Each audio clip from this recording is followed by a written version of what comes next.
खबरदार में आप सभी का स्वागत है। मैं हूं आपके साथ चित्रा त्रिपाठी।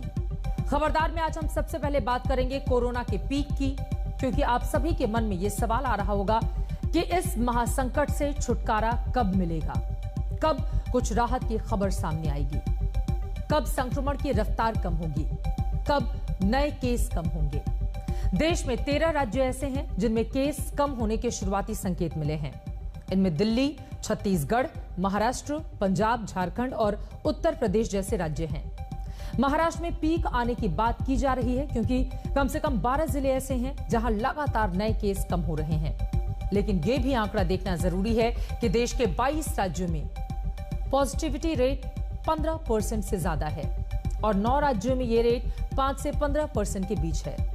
सिर्फ 5 राज्य ऐसे हैं जहां पर पॉजिटिविटी रेट 5% से कम है, और जब यह 5% से कम होता है तभी माना जाता है कि खतरा कम है। बिहार, राजस्थान, हरियाणा, तमिलनाडु, आंध्र प्रदेश, केरल, कर्नाटक, पश्चिम बंगाल जैसे राज्यों में अब भी नए केस लगातार तेजी से बढ़ रहे हैं। लेकिन जहां केस कम होने के शुरुआती संकेत मिल रहे हैं, वहां क्या यह मान लिया जाए कि जल्द ही कोरोना का पीक आने वाला है, या फिर यह सोचना अभी जल्दबाजी है?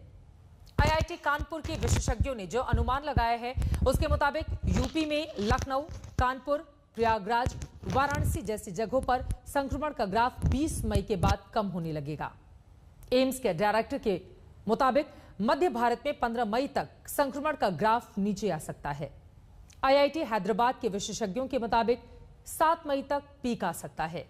लेकिन यह सब इस बात पर निर्भर करता है कि लॉकडाउन जैसी पाबंदियों का पालन कैसे होता है, अलग अलग राज्य किस तरह से अलर्ट रहते हैं। आज हमने कोरोना के पीक पर कई और विशेषज्ञों से बातचीत की है। वो क्या बोल रहे हैं, सबसे पहले यही आपको दिखाते हैं। वो सवाल जो सारे लोगों के मन में आज है वो ये कि एक साल में हम ये समझ गए कि कोई भी लहर होती है तो उसमें शुरुआत होती है, एक पीक होता है और उसके बाद केसेस घटते हैं। अगर आज हम देश भर के घटते आंकड़े देखते हैं तो उसमें कुछ राज्य दिखते हैं, जैसे महाराष्ट्र उनमें से एक है। क्या जो 4-5 दिन के आंकड़े हैं या हफ्ते भर के जो आंकड़े हैं वो अगर एक प्लाटू या एक नीचे की तरफ आता हुआ दिखता है तो क्या हम समझें कि महाराष्ट्र जैसे राज्य में अब पीक का समय आ गया है और इसके बाद स्थिति बेहतर होगी, या जल्दी है ये जज करना? नहीं, आपने श्वेता जी बिल्कुल सही कहा। लास्ट 3 हफ्ते से हम देख रहे हैं, अप्रैल के पहले हफ्ते से मई के पहले हफ्ते तक आप देख रहे हैं कि जैसे बंबई की केस ले लीजिए आप, तब हमारी जो टेस्ट पॉजिटिविटी रेट थी अराउंड 28 से 30% थी। अभी वो कम होके ये हफ्ते में करीबन आई है 10% पे। डबलिंग टाइम जो था वो करीबन 38 डेज था, वो अभी 100 के ऊपर चला गया है। मृत्यु दर थोड़ा सा बढ़ गया है, लेकिन अभी भी वो केस फेटेलिटी रेट 0.51% तक ही है। और ओवरऑल नंबर ऑफ केसेस जो 11-12 हजार थे हफ्ते में, पहले हफ्ते में अप्रैल के, अभी मई के पहले हफ्ते में वो कम होके 3-4 हजार पे आ गए हैं। तो आंकड़े भी देखेंगे, नंबर्स भी देखेंगे तो ये 4 हफ्ते में एक तो चीज दिखते हैं कि रफ्तार थोड़ी कम हुई है। मुंबई में और महाराष्ट्र में से 13 या 14 जिले हैं, वहां पे हम देख रहे हैं उसमें से 8-10 जिलों में अभी भी प्रादुर्भाव है, कोविड है, और अभी भी वो प्लेटू पे है। लेकिन एक 4-5 जिलों में हम एक संकेत देख रहे हैं कि प्लेटू होके ये लहर कम होनी चालू होगी। हमको 2 चीज समझनी चाहिए कि दूसरी जब लहर आती है तो उसकी तीव्रता ज्यादा स्ट्रांग रहती है, प्लेटू ज्यादा वक्त के लिए रहता है, पहले लहर से भी ज्यादा 2 हफ्ते रहेंगे। तो हमको लगता है कि ये संकेत और 2 हफ्ते तो रहेंगे। लेकिन 2 चीज मैं आपको स्पष्ट बोल सकता हूँ कि ये लहर कोई राज्यों के कोई डिस्ट्रिक्ट्स में कम हो रही है, और बंबई उसका एक उदाहरण है। और महाराष्ट्र में भी करीबन हम देख रहे हैं कि लगभग 65 हजार केसेस आ रहे थे, अभी वो अराउंड 50 हजार केसेस आ रहे हैं, और टेस्टिंग भी अराउंड 2.5 लाख कर रहे हैं। तो टेस्टिंग का आंकड़ा नहीं कम करके एक संकेत तो निश्चित दिखता है कि ये लहर है, ये तो नीचे आनी है। जैसे लहर ऊपर आती है वैसे वो प्लेटू होती है, प्लेटू होके नीचे आती है। तो पहले संकेत दिखने लगे हमको कि ये लहर उतरेगी। एटलीस्ट महाराष्ट्र में तो वो कम होने के संकेत दिख रहे हैं हमको, लेकिन अभी भी हमको 2 हफ्ते लगेंगे। लेकिन स्पष्ट है अभी कि ये डायरेक्शन तो डाउनवर्ड ट्रेंड में है। अगर हम महाराष्ट्र को ही एक एग्जाम्पल के तौर पर और यहाँ के आंकड़ों को एक मिसाल के तौर पर देखकर चलें तो हमें यह भी समझ में आता है महाराष्ट्र उन राज्यों में था जिन्होंने जल्दी और काफी समय से ये लॉकडाउन लगाकर रखा है, रिस्ट्रिक्शंस बढ़ाकर रखी हैं। क्या ऐसे आंकड़े देखने के लिए, ऐसी परिस्थितियां देखने के लिए बाकी राज्य जहां पर इस समय केसेस ऊपर ही जाते हुए दिख रहे हैं, वहां पर भी ये कड़ाई जरूरी हो जाएगी? श्वेता जी, आपने देखा होगा कि ये एक वेव है जो कि पूरी कंट्री को एक साथ नहीं आ रही है। धीरे धीरे करके वही स्टेट्स जो पहले थे, अब जो पहले कम थे, अब वो धीरे धीरे बढ़ते जा रहे हैं। तो इसीलिए पूरा हिंदुस्तान अब एक लहर में है। ये ज़रूर है, हमें लॉकडाउन वर्ड अब हमें साइड में रख देना चाहिए। अगर हम बैलेंस रखते हैं कि गैदरिंग्स खत्म करें, हम स्ट्रिक्ट रूल्स एंड रेगुलेशंस लाएं, हम स्ट्रिक्ट कोविड अप्रोप्रिएट बिहेवियर लाएं, हम वर्क फ्रॉम होम करें, वही काम जो घर से हो सकता है, कम लोग ऑफिस जाएं, गैदरिंग्स, पार्टीज, वेडिंग्स में इकट्ठा होना, ये सब खत्म करें, तो हम इकोनॉमी को भी डिस्ट्रक्ट नहीं करेंगे और हमारा ट्रांसमिशन भी रुक जाएगा। तो एक इंटरमीडिएट समझिए। डॉक्टर पारिक, हम उस पीक की बात कर रहे थे जिस पीक का इंतजार पूरे देश में सब कर रहे हैं कि उसके बाद शायद ढलान पे जाएं, आंकड़े कम होते जाएं। लेकिन क्या समूचे देश में आपको एक तारीख दिख रही है जिसकी गणना अभी तक हो रही थी? अभी तक तमाम एक्सपर्ट्स जो हैं वो एक मिड मई की तारीख दे रहे थे, या फिर हर राज्य को अपने केसेस के हिसाब से इसे आंकना होगा? इस पेंडेमिक में, पहले पेंडेमिक की बात नहीं करना चाहता हूं, इसी पेंडेमिक में दो चीजें से ये बीमारी निकल गई है। किधर भी उनको सफलता प्राप्त हुई, सिर्फ दो चीजें। एक, आप लॉकडाउन कहें या दूसरा कौन सा शब्द इस्तेमाल करें, उससे हुआ है। अपने देश में भी हुआ था, हमने पहले लॉकडाउन कर दिया था और उसके वजह से बहुत ही जल्दी वो पहली लहर थी वो खत्म हो गई। और दूसरा है वैक्सीनेशन। बहुत सारे देशों ने गलतियां की थी, यूएस ने, यूके ने, बट जैसे उन्होंने उनका वैक्सीनेशन बढ़ाया तो उनके केसेस कम हो गए। हम सभी इसी उम्मीद में हैं, इसी इंतजार में हैं कि इस बुरे दौर से कब राहत मिलेगी। 1 अप्रैल से जो बुरा वक्त शुरू हुआ, उसने पिछले 1 महीने में परिवार के परिवार तबाह कर दिए। लोग आज भी ऑक्सीजन बेड, दवाओं के लिए इधर उधर भटक रहे हैं। आज भी ऑक्सीजन बेड, दवाएं ना मिलने से मौतें हो रही हैं। इतनी तबाही होने के बाद क्या हमें आगे और भी तबाही देखनी होगी, या फिर इसके बाद कुछ रहम होगी? आज हमने एम्स के डायरेक्टर डॉक्टर रणदीप गुलेरिया से भी कोरोना के पीक पर बातचीत की। बहुत सारे लोग ऐसे अब पूछ रहे हैं ये खत्म कब होगा, केसेस का पीक कब होगा इंडिया में, और पीक के बाद जाहिर है डिक्लाइन भी होगा। आपके अंडरस्टैंडिंग में वो पीक कब एक्सपेक्टेड है? देखिए, अगर हम देखें तो एक हमारा देश बहुत बड़ा देश है, इसलिए हम कई अलग अलग क्षेत्र अलग अलग टाइम पे पीक करेंगे। अगर हम अभी वेस्ट इंडिया की बात करें तो वहाँ पे केसेस स्टेबलाइज होके कुछ हद तक कम होने शुरू हुए हैं। तो महाराष्ट्र में तो अब ऐसा लगता है जैसे पीक आ गया है। अगर हम सेंट्रल इंडिया की बात करें, दिल्ली और आसपास के क्षेत्र की, तो उसमें मुझे लगता है अभी कुछ दिन और लगेंगे। हो सकता है कि मिडिल ऑफ दिस मंथ तक शायद पीक आ जाए, लेकिन ये डिपेंड करता है कि हम लोग कितना कोविड अप्रोप्रिएट बिहेवियर मेंटेन करते हैं जिससे वायरस को आगे फैलने ना दें। लेकिन डर यही है कि फिर जो पैंडेमिक है थोड़ा ईस्ट इंडिया की तरफ ना फैले, कि वहाँ पे केसेस बढ़ना शुरू हो।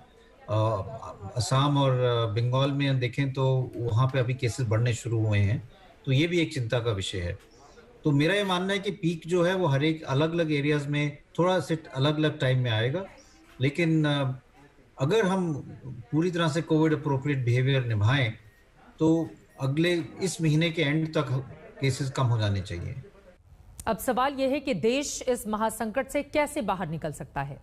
इसके लिए 3 बातें बहुत जरूरी हैं। पहली बात कि हमें हर हाल में अस्पतालों का इंफ्रास्ट्रक्चर बढ़ाना होगा, अस्थायी अस्पताल बनाने होंगे, बेड्स बढ़ाने होंगे, ऑक्सीजन जल्द से जल्द सभी को उपलब्ध करानी होगी। दूसरी बात यह है कि हर हाल में पाबंदियों से संक्रमण की चेन को तोड़ना होगा। अलग अलग राज्य अपने हिसाब से लॉकडाउन जैसे प्रतिबंध लगा भी रहे हैं। और तीसरी बड़ी बात यह है कि बड़ी आबादी को तेजी से वैक्सीन लगाना होगा, क्योंकि संक्रमण की रफ्तार बहुत तेज है। हमारी व्यवस्थाएं ध्वस्त हो गई हैं और इसकी भी कोई गारंटी नहीं है कि कब तक संक्रमण का ग्राफ नीचे आएगा और कब तक नए केस घटेंगे। एम्स के डायरेक्टर ने यही 3 विकल्प बताए जिससे हम कोरोना के इस तूफान से लड़ सकते हैं। Rate of rise of case जो है वो बहुत रैपिड है और इसलिए हेल्थ केयर सिस्टम पे बहुत स्ट्रेन पड़ रहा है। उन केसेस को कम करने के लिए एक स्ट्रैटेजी बनानी जरूरी है, जिससे चेन ऑफ ट्रांसमिशन को हम रोकें। Virus after all human to human spread है, एक व्यक्ति से दूसरे व्यक्ति से ही फैलता है। ये अगर हम लोगों का मिलना बंद कर दें, लोगों के क्राउड्स बंद कर दें, तो वायरस फैल नहीं पाएगा और अपने आप केसेस कम होंगे। इसलिए एक टाइप का लॉकडाउन बहुत जरूरी है। उसको हम डिफरेंट मैकेनिज्म्स देख सकते हैं, जिससे लाइव्स के साथ साथ लाइवलीहुड ना सफर करे। डेली वेजेस जो लोग हैं उनकी हम देखभाल कर सकते हैं, एसेंशियल सर्विसेज साथ साथ चलें, और एक क्राइटेरिया बनाएं। जैसे हम कहते हैं कि केस पॉजिटिविटी 10% से ज्यादा हो, या आपके 60% से ज्यादा बेड्स अगर भर गए हैं कोविड वाले, तो आप वहां पे एक स्ट्रिक्ट लॉकडाउन करो और 2 हफ्ते का लॉकडाउन करो। वीकेंड लॉकडाउन करने का कोई फायदा नहीं है, क्योंकि जो आप बीच में टाइम देते हो मिलने के लिए, उससे तो केसेस फिर फैलेंगे। नाइट कर्फ्यू का कोई फायदा नहीं है। रात को आपने पार्टीज नहीं अलाउ की, लेकिन दोपहर को पार्टीज अलाउ कर दी, तो एक ही बात हो गई। तो इसलिए strict lockdown for at least 2 weeks, specially उन एरियाज में जहां पे आपके केसेस बहुत ज्यादा हैं, पॉजिटिविटी रेट ज्यादा है, या हॉस्पिटल बेड्स पूरी तरह से भरे हुए हैं, वो करना पड़ेगा, क्योंकि तभी हम अपने केसेस कम कर पाएंगे। और तीसरी चीज, हमें वैक्सीनेशन एग्रेसिवली करनी चाहिए। तो अगर हम ये 3 चीजें करें, इंफ्रास्ट्रक्चर बढ़ाएं, हॉस्पिटल्स को पूरा सपोर्ट करें, केसेस कम करें विद ग्रेडेड लॉकडाउन, और वैक्सीन को बढ़ाएं, तो इससे हम अपने केसेस भी कम कर सकते हैं और अपने डेथ रेट भी कम कर सकते हैं।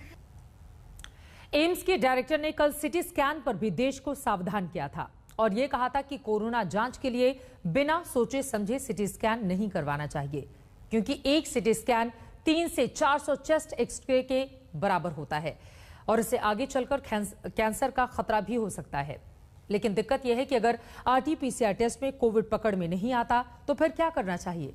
हमने कोरोना जांच से सिटी स्कैन से जुड़े कई सवाल के जवाब ढूंढने की कोशिश की।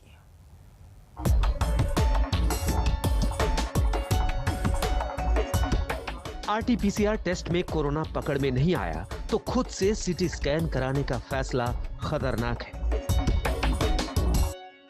अगर हम एक CT कराते हैं, it is equivalent to almost 300 to 400 chest x-rays. देश के सबसे भरोसेमंद डॉक्टरों में से एक डॉक्टर रणदीप गुलेरिया ऐसा क्यों कह रहे हैं, इसे भी खुद उनसे ही सुन लीजिए। 80 to 85% पेशेंट्स हैं, वो माइल्ड इलनेस होती है, उनको जुकाम, नजला, बुखार हुआ, बॉडी एक्स हुई और वो बिल्कुल ठीक हो जाएंगे। उनको CT कराने की कोई जरूरत नहीं है, स्पेशली यंगर एज ग्रुप में, बिकॉज CT से रेडिएशन एक्सपोजर भी होता है। और ये बहुत डेटा अवेलेबल है नाउ US में। इंटरनेशनल एटॉमिक एनर्जी एजेंसी जो है, वो तो यही कहती है कि आप जितना कम करो रेडिएशन एक्सपोजर, उतना जरूरी है, क्योंकि बाद में कैंसर के चांसेस बढ़ जाते हैं। इसलिए इन लोगों को CT कराने की कोई जरूरत नहीं है। हम CT करा के अननेसेसरी पैनिक क्रिएट करते हैं। ये हमें समझना चाहिए कि माइल्ड केसेस में भी लंग्स में माइल्ड पैचेस आ सकते हैं जो अपने आप खत्म हो जाएंगे। कोरोना की दूसरी लहर में ही CT स्कैन को लेकर अफरा तफरी मची है, क्योंकि जब कोरोना को लेकर हाहाकार मचा तब वायरस की पहचान अगर RT-PCR टेस्ट में नहीं हो पाई तो CT स्कैन आसान विकल्प लगा। लेकिन स्वास्थ्य विशेषज्ञ साफ कह रहे हैं कि CT स्कैन का फैसला सिर्फ डॉक्टर ही कर सकते हैं। इंटरनेशनल एटॉमिक एनर्जी एजेंसी यानी IAEA के मुताबिक CT स्कैन कराने से बाद में कैंसर होने का खतरा हो सकता है। हार्वर्ड की स्टडी भी कहती है कि CT स्कैन से रेडिएशन का एक्सपोजर कैंसर की वजह बन सकता है। हार्वर्ड के मुताबिक CT संबंधित कैंसर का खतरा सबसे ज्यादा सीना, एब्डोमेन और पेल्विस में होता है। अमेरिका के नेशनल कैंसर इंस्टीट्यूट के अनुमान के मुताबिक हर 2000 CT स्कैन में से 1 में आगे चलकर कैंसर होता है। कंप्यूटेड टोमोग्राफी यानी CT स्कैन कई तरह की बीमारियों का पता लगाने में कारगर है। ये शरीर के भीतर की फोटोकॉपी मशीन की तरह काम करता है, जिससे शरीर के भीतर का पूरा स्ट्रक्चर दिख जाता है। उसी आधार पर डॉक्टर कई गंभीर बीमारियों का इलाज करते हैं। लेकिन कोविड-19 के संदेह में हल्के लक्षणों को लेकर CT स्कैन कराने का फैसला जोखिम भरा है। CT scan definitely is harmful if it is done without a doctor's prescription. CT scan, we should understand, is not a substitute of RT-PCR. CT scan, it has its own role in management of COVID, and whenever prescribed by the doctor, it can also alter the management given to the patient by the doctor. So this is my appeal to the general masses. Don't get CT scan done on their own whims and fancies. However, when prescribed by a healthcare practitioner, it has immense benefit to change the management of COVID. So only get CT scan done when it is prescribed by a doctor. हल्के लक्षणों पर CT scan का फैसला medical नजरिए से सही नहीं है, लेकिन जब आरटी-पीसीआर में कोविड-19 पकड़ में ना आ रहा हो तो क्या करें? अव्वल तो डॉक्टर रणदीप गुलेरिया कहते हैं कि हल्के गंभीर मामलों में सीटी स्कैन से पहले एक्सरे सही विकल्प हो सकता है, लेकिन स्वास्थ्य विशेषज्ञों के मुताबिक अगर सीटी स्कैन भी जरूरी हो तो उसका फैसला सिर्फ डॉक्टर को करने दें। हर चीज जो हम बोल रहे हैं कि जैसे कोई टेस्ट है या कोई दवाई है, उसका उचित टाइम होता है इस डिजीज पैटर्न में, जब उसका उचित टाइम हो तभी करवाना चाहिए। ये नहीं कि लोगों में ये बह फैल गया कि सीटी स्कैन सबको कराना, ये बिल्कुल गलत बात है। इसके दो नुकसान है। सीटी स्कैन में रेडिएशन होता है, आपको काफी सारा एक्सरे एक्सपोजर होगा, तो अगर जो अननेसेसरी है तो बिल्कुल नहीं करना है। अगर जो ऐसा होता है जिसमें हम देखते हैं कि बहुत फीवर रिस्पॉन्ड नहीं कर रहा, जिसके हम देखते हैं कि उसके जो ब्लड टेस्ट हैं जिसके अंदर सीआरपी बढ़ा हुआ है बहुत ज्यादा या फेरेटिन बढ़ा हुआ है, डी डाइमर बढ़ा हुआ है, तो तब हम रेकमेंड करते हैं कि HRCT होना चाहिए। जल्दी करा लोगे तो उसका कोई फायदा नहीं होगा, तो फिर कराना पड़ेगा और डबल एक्सपोजर मिलेगा, डबल एक्सपेंस होगा।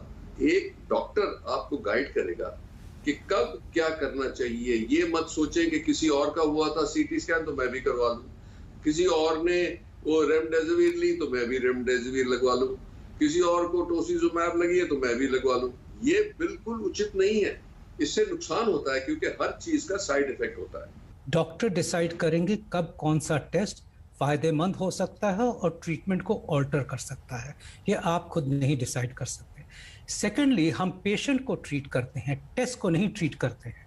तो वो टेस्ट लेके आप कहीं पहुंच जाओगे तो उसके बेसिस पे ट्रीटमेंट नहीं स्टार्ट होती है अगर आप बिल्कुल ठीक फील कर रहे हो।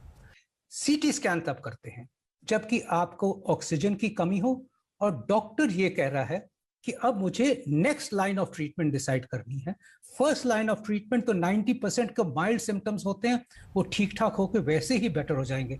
सेकेंड लाइन ऑफ ट्रीटमेंट में डॉक्टर उसके बेसिस पे कई बार अपनी ट्रीटमेंट को ऑल्टर करते हैं, ट्रीटमेंट को चेंज करते हैं, और रेयर केसेस ऐसे होते हैं जिसमें कि हर कुछ नेगेटिव होते हुए चेस्ट इन्फेक्शन कई बार होता है, कई बार कोई सोचता है कि निमोनिया हो रहा है, और उसको भी कोविड से डिफरेंशिएट करने के लिए ये टेस्ट किया जाता है।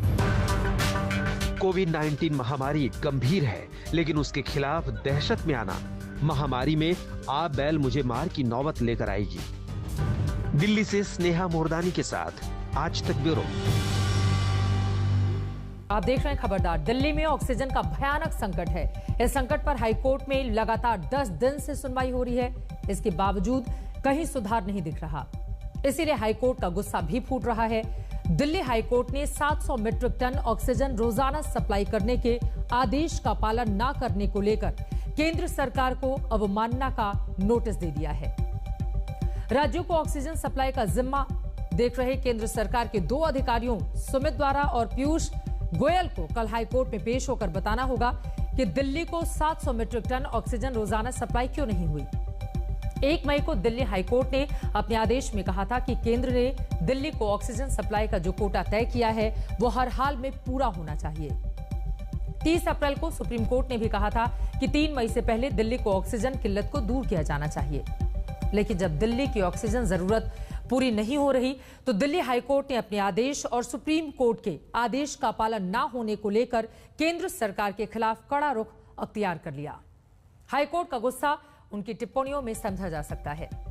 कोर्ट ने कहा है कि केंद्र मामूली चीजों की आड़ ले रहा है और दिल्ली को ऑक्सीजन सप्लाई न करने को सही ठहरा रहा है।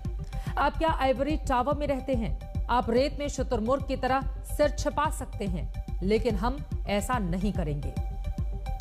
इससे पहले दिल्ली हाईकोर्ट लगातार दिल्ली सरकार से कड़े सवाल पूछ रही थी, लेकिन अब केंद्र को भी हाईकोर्ट ने आड़े हाथों ले लिया है।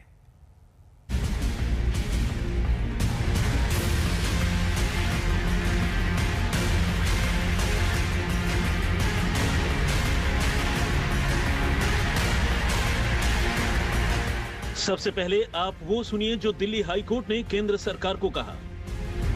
ये दुखद है कि दिल्ली में ऑक्सीजन की कमी से लोगों की जान जा रही है। आप इतने असंवेदनशील हो सकते हैं। ये लोगों के इमोशन से जुड़ा हुआ मामला है।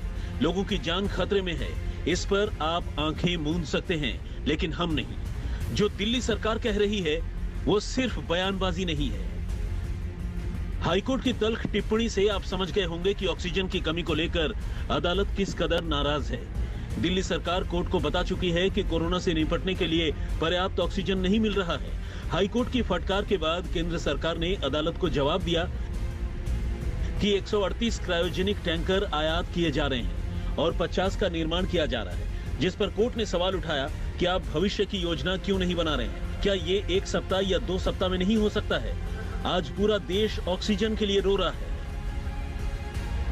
ऑक्सीजन की कमी को लेकर सुनवाई के दौरान हाईकोर्ट ने केंद्र और दिल्ली सरकार को कुछ अहम सुझाव दिए। कोर्ट ने केंद्र सरकार से कहा कि अगर महाराष्ट्र में इस वक्त ऑक्सीजन की खपत कम है तो वहां के कुछ टैंकर दिल्ली भेजे जा सकते हैं। कोर्ट ने दिल्ली सरकार को ब्लड बैंक की तरह ऑक्सीजन सिलेंडर बैंक बनाने का सुझाव दिया। दिल्ली हाईकोर्ट ने आईसीएमआर को सुझाव दिया कि वीडियो संदेश से लोगों को ऑक्सीजन इस्तेमाल की जानकारी दें। दिल्ली हाईकोर्ट ने नेताओं को सुझाव दिया कि वो लोगों से ऑक्सीजन सिलेंडर की जमाखोरी न करने की अपील करें। कोर्ट ने केंद्र सरकार से साफ कहा कि ऐसे मौके पर जब दिल्ली में लगातार लोग मर रहे हैं, ऑक्सीजन की कमी है और यही मौत की सबसे बड़ी वजह है, इसके बावजूद आप आंखें बंद करके रह सकते हैं, हम आंखें बंद करके नहीं रह सकते। लिहाजा जरूरी है कि आप किसी भी तरह जैसे भी हो ऑक्सीजन की आपूर्ति को सुचारू कराएं और जितने उपाय आप कर सकते हैं उतने करें। इसके साथ ही कोर्ट ने यह सुझाव दिया कि डॉक्टरों का एक पूल बनाया जा सकता है, एक पोर्टल डेवलप किया जा सकता है और इमरजेंसी में जल्दी से जल्दी ऐसे उपाय किए जाएं ताकि लोग सीधे डॉक्टरों से अपनी परेशानी बता सकें और उसका हल जान सकें। दिल्ली में ऑक्सीजन की कमी दूर करने की भरपूर कोशिश हो रही है। सरकार से लेकर कोर्ट तक एक्शन में है, लेकिन समस्या का कोई हल नहीं निकल रहा है। सुप्रीम कोर्ट ने भी दिल्ली को 700 मीट्रिक टन ऑक्सीजन की सप्लाई के निर्देश दे रखे हैं, लेकिन समस्या ज्यों की त्यों है। दिल्ली सरकार ने सेना की मदद भी मांगी है, लेकिन उस पर भी केंद्र सरकार अभी कुछ फैसला नहीं ले पा रही है। संजय शर्मा, दिल्ली, आज तक। जरा सोचिए, हालात ये है कि संकट को हल करने के लिए सरकारें एक दूसरे की तरफ देख रही हैं। हाईकोर्ट को कहना पड़ा है कि सरकार आंखें बंद कर ले, लेकिन वो आंखें बंद नहीं कर सकती। कोर्ट को अवमानना का नोटिस जारी करना पड़ा। गुस्सा दिलाने वाली बात यही है कि कई कई हफ्ते बीत जाने के बाद भी हालात सुधर नहीं रहे। और ये सिर्फ दिल्ली की बात नहीं, देश के अलग अलग राज्यों में यही स्थिति बीते 3 से 4 हफ्तों से बनी हुई है।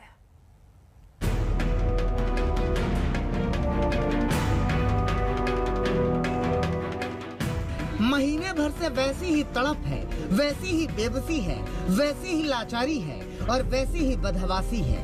देश ऑक्सीजन मांग रहा है, लेकिन ऑक्सीजन की किल्लत है कि खत्म ही नहीं हो रही। दिल्ली एनसीआर में तो ऑक्सीजन के लिए भागते दौड़ते मरीजों के परिजनों के हाल बेहाल हैं। इसीलिए दिल्ली में ऑक्सीजन की किल्लत खत्म करने के लिए अब अस्पतालों में ऑक्सीजन प्लांट इंस्टॉल कराए जा रहे हैं। देखिए, दिल्ली के राम मनोहर लोहिया अस्पताल में 2 ट्रकों में ये ऑक्सीजन प्लांट हैं, जिन्हें यहाँ इंस्टॉल किया जाएगा। इधर ऑक्सीजन की किल्लत दूर करने के लिए प्लांट लगाए जा रहे हैं, तो साथ ही ऑक्सीजन कंसंट्रेटर का भी इंतजाम किया जा रहा है ताकि ऑक्सीजन की समस्या दूर की जा सके। देश की राजधानी दिल्ली के अस्पतालों के सामने इस समय है बड़ा सवाल, क्या किया जाए जब ऑक्सीजन की कमी हो? जवाब है एक ऐसी मशीन जो खुद ही ऑक्सीजन बनाती हो। ऑक्सीजन कॉन्सेंट्रेटर वही काम करता है।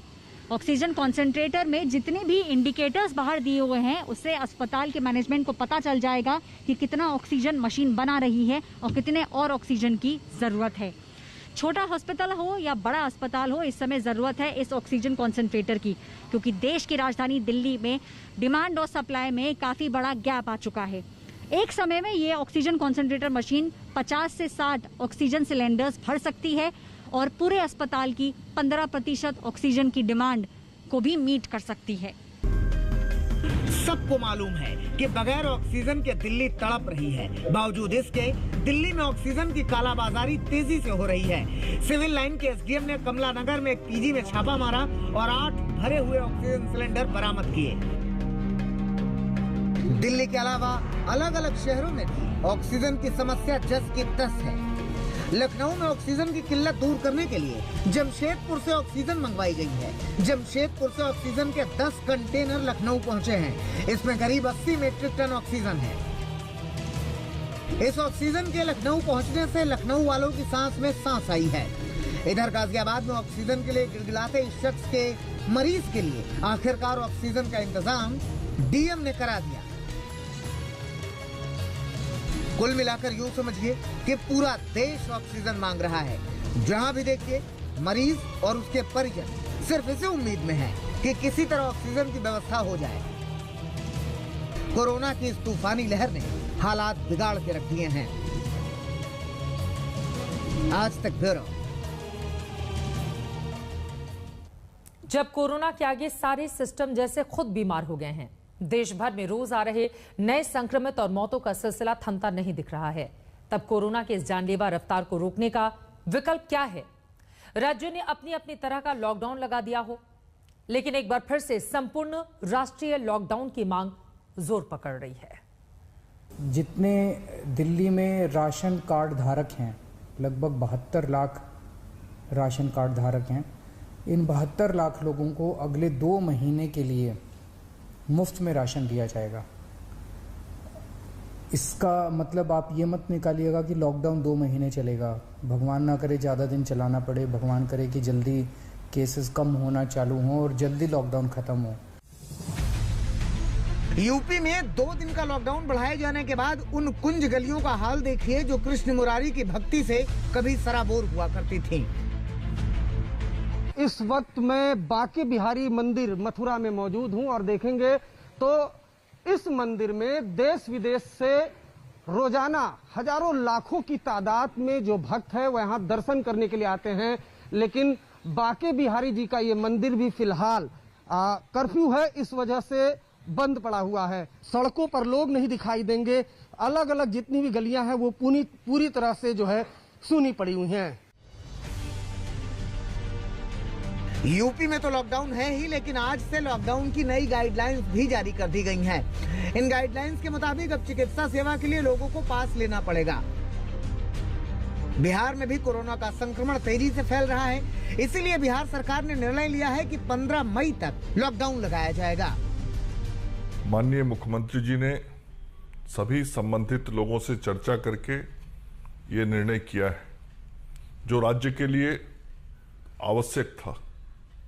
मैं आप सब लोगों से हाथ जोड़ के ये निवेदन करता हूं कि लॉकडाउन के लिए जो नियम बनाए गए हैं, जो व्यवस्थाएं बनाई गई हैं, उन सभी नियमों और व्यवस्थाओं का आप सब लोग पालन करेंगे। बिहार सरकार के स्वास्थ्य मंत्री भले ही कह रहे हैं कि नीतीश कुमार ने लोगों से बात करके लॉकडाउन लगाया है, लेकिन सच्चाई यह है कि कल ही हाई कोर्ट ने बिहार सरकार को खरी सुनाई थी, जिसके बाद लॉकडाउन का फैसला लिया गया। हालांकि इस लॉकडाउन से पप्पू यादव खुश नहीं है। गलतियों को छुपाने के लिए एकमात्र सहारा, एकमात्र रास्ता लॉकडाउन लगा देते हैं। मैं समझता हूँ लॉकडाउन हो गया ये तो सरकार को सबसे पहले 6,000 रुपया पर व्यक्ति डालना चाहिए। सरकार को बिजली बिल माफ करना चाहिए। सरकार को स्कूल का फीस माफ करना चाहिए। सरकार को रोड टैक्स माफ करना चाहिए। भोपाल में भी 10 मई तक लॉकडाउन वाली सख्ती बरतने के आदेश हैं। देखिए भोपाल का हाल। बीते 4 दिनों के मध्य प्रदेश में यदि कोरोना से संक्रमित होने वाले नए मामलों पर नजर डालें तो ये इशारा कर रहा है कि लॉकडाउन के चलते अब मामले स्थिर हो गए हैं। अब सरकार की तैयारी यहां से इन मामलों को नीचे ले जाने की है। इसीलिए मध्य प्रदेश के अलग अलग हिस्सों में जो लॉकडाउन है उसे 10 दिनों तक बढ़ा दिया गया है। 10 मई तक कई शहरों में लॉकडाउन रहेगा, तो वहीं छिंदवाड़ा और जबलपुर जैसे शहरों में 17 मई तक के लिए लॉकडाउन बढ़ा दिया गया है। देश भर में कोरोना की रफ्तार भयानक है। हालात बिगड़े हुए हैं। ऐसे बिगड़े हुए हालातों में सिर्फ और सिर्फ एक ही रास्ता सूझ रहा है, संपूर्ण लॉकडाउन। मथुरा से अरविंद ओझा और भोपाल से रवीश पाल सिंह के साथ आज तक ब्यूरो। क्या फिर लगे संपूर्ण लॉकडाउन? इसको लेकर देश भर में चर्चा जोरों पर है। एक छोटे से ब्रेक के बाद हम फौरन लौट रहे हैं। आप देखते रहिए आज तक। कोरोना के आंकड़े लगातार बढ़ते हुए चले जा रहे हैं। ऐसे बार बार आज तक आपसे यही अपील कर रहा है कि घर में रहें, सुरक्षित रहें, अपनों का ख्याल रखें। एक छोटे से ब्रेक के लिए हम रुकेंगे। 10 तक में आज की बड़ी खबर के साथ फौरन लौटते हैं। आप देखते रहिए आज तक।